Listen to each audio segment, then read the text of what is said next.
ये भी सवाल रहता है कि हमारा घर एल शेप का है या हमारा घर तो टी पॉइंट का है। जिनका घर एल शेप का है, अकॉर्डिंग टू वास्तु वो कितना सही है और कितना सही नहीं है? बिल्कुल सही नहीं है, उस घर को जल्दी से जल्दी चेंज कर देना चाहिए, क्योंकि एल शेप में ना किसी भी जोन को तो काट ही रहे हो। हाँ। जब भी हम वास्तु करते हैं ना, तो हम चौरस जगह का वास्तु करते हैं, जो स्क्वायर हो, रेक्टेंगुलर हो, ऐसे प्लॉट्स मिलने बहुत ज्यादा मुश्किल हैं। फ्लैट्स में भी जब हम देखते हैं, अभी हम एक वास्तु करने गए थे, सूरत गए थे, सूरत नहीं, अहमदाबाद हम लोग वास्तु करने गए थे। उनका ऑफिस एल शेप का था। जब हम बात कर रहे थे उनके एल शेप के ऑफिस की, तो आईटी की कंपनी, बहुत बड़ी फर्म कंपनी थी, बहुत अच्छी कंपनी है, हमने वीडियो भी डाली हुई है। जब आप उसका वास्तु करने जा रहे थे ना, तो हमने देखा कि जैसे उस इंसान ने 4 साल में जितना पैसा कमाया था ना, जितने ज्यादा सक्सेसफुल हुआ था वो इंसान, एकदम से डाउनफॉल आना शुरू हो गया जैसे उस ऑफिस में शिफ्ट हुआ। 2025 की बात है अभी। जी। 2025 में उसने जैसे शिफ्ट किया, 4 साल में जितना पैसा कमाया, उसने अपना ऑफिस खरीदा। गलती कहाँ करी? बिना एक्सपर्ट को पूछे हुए एल शेप का घर खरीद लिया, अच्छा, ऑफिस खरीद लिया जी, और वहां पर शिफ्ट हो गए। जो 10-10 साल पुराने एम्प्लॉइज थे, जो उनका सपोर्ट सिस्टम था, नॉर्थ वेस्ट पूरा कटा हुआ था। नॉर्थ वेस्ट का जोन जो है कटा हुआ था। कोई ना कोई जोन आपका कटेगा जी। चारों डायरेक्शन है आमिर, हाँ, ईस्ट वेस्ट साउथ नॉर्थ, ये तो सबको समझ आती है। आपने एल शेप का घर ले लिया, मान लीजिए आपका ईस्ट है ही नहीं, एल शेप में तो ऐसे एल बन जाएगा, तो एक जोन तो खत्म ही हो जाएगा, कोई भी डायरेक्शन वो खत्म हो गई। हर डायरेक्शन का अपना इंपॉर्टेंट रोल होता है जी। आपका जो जोन खत्म हो गया, वहीं से बीमारियां शुरू, पैसे की डायरेक्शन, अगर मान लीजिए साउथ ईस्ट की डायरेक्शन खत्म हो गई तो पैसा ही नहीं आएगा जी। उसका क्या खत्म होता है? नॉर्थ वेस्ट, जहां से सपोर्ट सिस्टम मिलता है। अच्छा। अगर हमारे ऑफिस में एम्प्लॉयज ही काम नहीं करेंगे, जो 10-10 साल पुराने थे, जिनको सब नॉलेज थी, जिनको सारे क्लाइंट जानते थे, हाँ। अगर वो छोड़ के चले जाएंगे तो आपके डिस्टर्बेंस होगी कि नहीं कंपनी में? सेम चीजें उसकी हो रही थी, उसका कोई पैसे का ब्लॉकेज नहीं था। उसका ब्लॉकेज कहाँ पे आया? उनका डाउनफॉल इसलिए शुरू हुआ क्योंकि उनका नॉर्थ वेस्ट पूरा कटा हुआ था, जहां से सपोर्ट ही नहीं आ रहा था।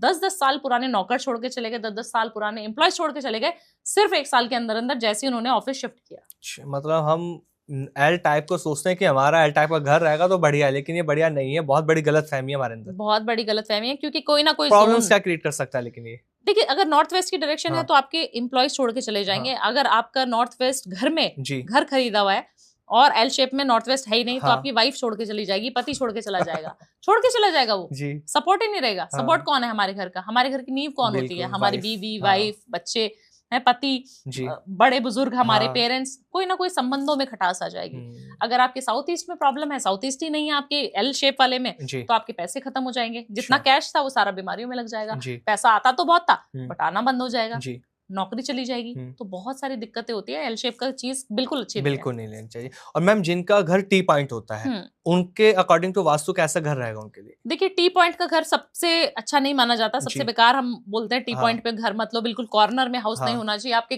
खंबा नहीं होना चाहिए, आपके घर के आसपास कोई मंदिर मस्जिद नहीं होना चाहिए। आप अगर इस तरीके, मंदिर मस्जिद घर के पास, मतलब कोई धार्मिक स्थान नहीं होना चाहिए। मंदिर हो गया, मस्जिद हो गया, गुरुद्वारा हो गया, चर्च हो गई।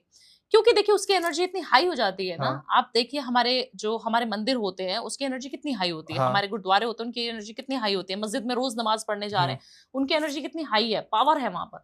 उस पावर को हम घर में नहीं सहन कर सकते। अच्छा। आप जब मंदिर मस्जिद जाते हैं, हम किसी भी धार्मिक स्थान पर जाते हैं, हम लोग एक इमोशंस लेके जाते हैं। हम अगर नेगेटिव हैं, हम कहाँ जाते हैं? मंदिर में, मस्जिद में बैठ के शांति मिल रही है कि भाई मेरे को तो अपनी पूजा पाठ करनी है, मुझे शांति मिलेगी। जब आप उस जगह पे जाते हो तो आप नेगेटिव जोन में जा रहे हो। नेगेटिविटी आपके मंदिर के बाहर छूट गई। अच्छा। अंदर आप पॉजिटिव होके अंदर आ रहे हो, क्योंकि वो जोन है जी। मंदिर के बाजू में आपका घर है, सारी नेगेटिविटी वहां बैठी हुई है। जो आपके ऊपर से हमने जो चोला नेगेटिविटी का उतारा है, वो आपके घर के मंदिर के बाहर है। घर के बाहर ही, मंदिर के बाहर ही आपका घर है। वो नेगेटिव एनर्जी आपके घर में वास कर जाएगी, क्योंकि वहाँ नॉन वेज भी खा रहे हो, वहाँ पे पूजा पाठ भी नियम से नहीं कर रहे हो, वहाँ पे लेडीज को पीरियड्स भी आ रहे हैं, वहाँ पे बहुत सारी ऐसी चीजें हैं जो हो रही हैं जी। मंदिर में तो हम सात्विक होके जाते हैं ना, नहा धो के अच्छे। आप लोग जाते हैं तो आप पूरा क्लीन होके वजू करके जाते हैं, सब कुछ बढ़िया अच्छे से करके जाते हैं। हम लोग जाते हैं तो हम बिल्कुल नहा धो के, बाल धुल के अच्छे से जाते हैं। तो नेगेटिविटी वास करती है मंदिर के बाहर। कभी भी आप किसी भी अच्छे धार्मिक स्थान पे जाना, जहाँ पे बहुत हाई एनर्जी होती है, वहां का जो ऑरा होता है ना, उसके बाहर का जो जोन हो जाता है, वहां कहते हैं कि भूतों का वास होता है। हाँ, नेगेटिविटी का वास बहुत होता है, और ये मैंने खुद फील किया है। अच्छा। जब मैं उज्जैन जाती हूँ, तो मेरे बिल्कुल रोंगटे बिल्कुल खड़े हो जाते हैं, और मुझे ना एक ऐसी शक्ति है जो अंदर जाने ही नहीं देती, जो प्रवेश ही नहीं करने देती, और ऐसा लगता है कि शोल्डर्स बहुत हैवी हो गए, मेरे पास 4-5 लोग मेरे ऊपर बैठे हुए हैं। अच्छा। इतनी एनर्जी आपको फील होती है, और ये सभी संतों को, महात्माओं को, जो मेडिटेट करता है, सबको फील होगी। अच्छा। तो इस तरीके की एनर्जीज आपके घर में ना एंटर करे, इसीलिए आपके घर का जो ऑरा है पॉजिटिव रहे, तो आपके घर के आसपास मंदिर मस्जिद कोई भी धार्मिक स्थान नहीं होना चाहिए। मैम जब आपने धार्मिक स्थल की बात कर दी, तो हम बहुत से घर ऐसे भी देखते हैं जिनके पास शमशान घाट या कब्रिस्तान ये सारी चीजें भी होती हैं, ये कितना सही होना? बिल्कुल सही नहीं है आमिर। कोई भी अच्छी चीज अगर आपको करनी है ना अपने घर में, तो वो होगी नहीं फुलफिल। अच्छा। अगर आपके घर के 100 मीटर के दायरे पे, 200-500 मीटर के दायरे में कहीं पे भी शमशान घाट है, कहीं पर भी कब्रिस्तान है, तो वो आपको कभी जीने नहीं देगा। अच्छा। अच्छे से आपके घर में कोई भी सुख शांति समृद्धि नहीं आएगी, तो अवॉइड करें उस जगह को लेना जहां पर भी कब्रिस्तान है, जहां पर भी शमशान घाट है, आपका घर वहां पे बिल्कुल ना बनाए। और मैम अगर गलती से किसी ने ले रखा और वो बदल नहीं सकता, तो उसके लिए रेमेडीज तो आपके पास होगी? बिल्कुल, उसके लिए आपको क्या करना है ना, अपने घर के बाहर तुलसा जी का पौधा लगाइए। अच्छा। और नीम की तोरण, नीम के जो पत्ते होते हैं ना, उनको टांग कर आपको अपने तोरण लगा देनी है मेन डोर पे अपने घर में शनिवार के दिन। शनिवार आपको ये रेमेडी करनी है। गंगा जल होता है, शुद्ध जल होता है, अमृत होता है, आपको वो अपने घर में रोज छिड़कना चाहिए। इसको करने से आपके घर में कोई भी नेगेटिव चीज अंदर नहीं आएगी। और मैम वास्तु के हिसाब से 2026 में हम अपने घर में कौन से ऐसे प्लांट्स लगाएं ग्रीनरी, जिससे पैसे की जो प्रॉब्लम है वो दूर रहे? सबसे पहले ना एक आमिर पौधा आता है जेड का पौधा। अच्छा।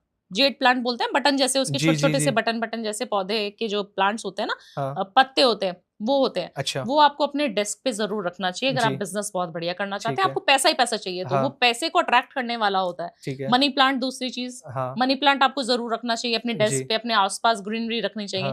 जितना अच्छा हो सके पाम ट्री, जिसके पाम ट्री जो बहुत लंबा बड़ा होता है, वो आपको मुख्य द्वार पर अपने रखना चाहिए। अच्छा। बैम्बू ट्री, अपने घर के ईस्ट डायरेक्शन में अगर बैम्बू लगाते हो तो पैसे की बारिश होनी शुरू हो जाती है। अच्छा। और ये साल ईस्ट डायरेक्शन को आपको बिल्कुल साफ सुथरा रखना है। सूर्य का साल है, बैम्बू हर एक को लगाना चाहिए 2026 में। मनी प्लांट्स की जैसे आपने बात करी ना, एक मिथ है इसमें कि छोटे पत्तों का या बड़े पत्तों का, वो कौन सा होना चाहिए? छोटे पत्तों का ही होना चाहिए। अच्छा। बड़े पत्ते का मनी प्लांट होता ही नहीं है। अच्छा। वो बिल्कुल बेकार है आपके लिए, घर में नहीं होना चाहिए। उसको नहीं लगाना, उसको नहीं लगाना, छोटे पत्ते वाला लगाइए। मैम बहुत सारे लोग ना एलोवेरा भी घर में लगाते हैं, कहते हैं कि एलोवेरा घर में नहीं लगाना चाहिए। बिल्कुल सही बात है। एलोवेरा अगर आप घर में लगाते हैं तो उसमें देखते हैं ना हम लोग कांटे लगे होते हैं, तो इसीलिए नहीं लगाना चाहिए। हम गुलाब के पौधे को घर में नहीं लगवाते, हम कहते हैं कहीं बाहर क्यारी है। अच्छा। तो अंदर मत लगाओ, बाहर लगाओ। बाहर मतलब हमारे प्रेमिसेस से, हमारे घर के जो दायरा है उससे थोड़ा दूर है तो बहुत बढ़िया है। तो कांटे वाले पौधे नहीं लगाने। जो बच्चे अब एग्जाम की तैयारी करें, एग्जाम बस आने वाले हैं, 2026 में एग्जाम भी शुरू होने वाले हैं, कुछ बच्चे ऐसे हैं पेरेंट्स शिकायत करते हैं कि पढ़ाई में मन नहीं लगता, तैयारी करते हैं, सब कुछ याद होता है, लेकिन एग्जाम में रिजल्ट अच्छा नहीं आता।